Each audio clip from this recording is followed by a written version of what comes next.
We are getting reports that 2 health centers have been attacked there by police as part of an ongoing crackdown on medical staff. A number of doctors and staff were arrested. We are also hearing about raids on between 5 and 10 schools with claims that students were being beaten and tortured during the raids.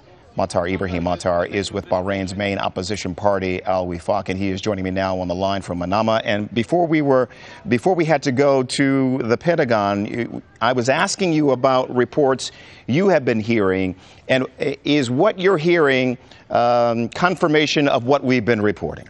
Yeah, the number of people who were arrested, the medical staff, they may reach 30 medical staff. We are sure about 4 doctors among those 30.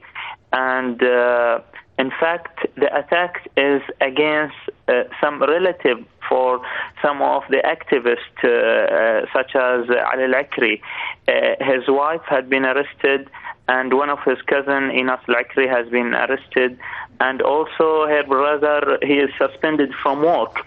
So the attack is also against the families of the activists who were against the prevention of medical services and the crackdown. All right, so maybe you can explain this to me. You were a former member of the parliament. I'll ask you about why you resigned in a moment. But can you tell me why doctors, medical personnel, are considered targets by this regime? Based on Physicians for Human Rights, they give an explanation for this. They said that those are the ones who have the evidence about the crimes which happened in the crackdown.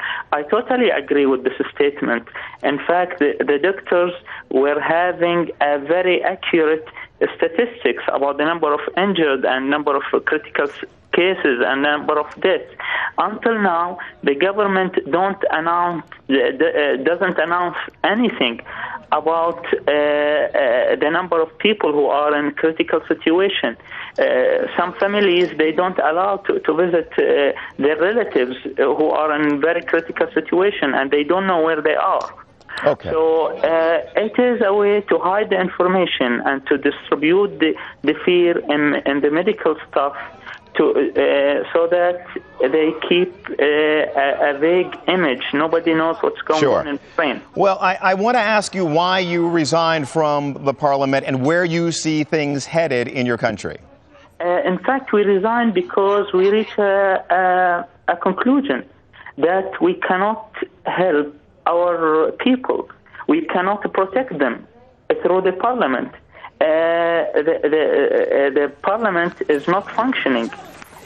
We represent a majority in the parliament in the votes. We represent 64% out of the winners' votes, but we have only 18 seats out of 80.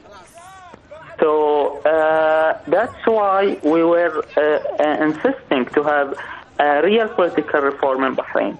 Currently, there is a full ignorance from the government for all the calls for political reform and a political solution. Yes. There is also a full ignorance for all the calls to stop the systematic crimes against humanity and the systematic violations for the basic human rights.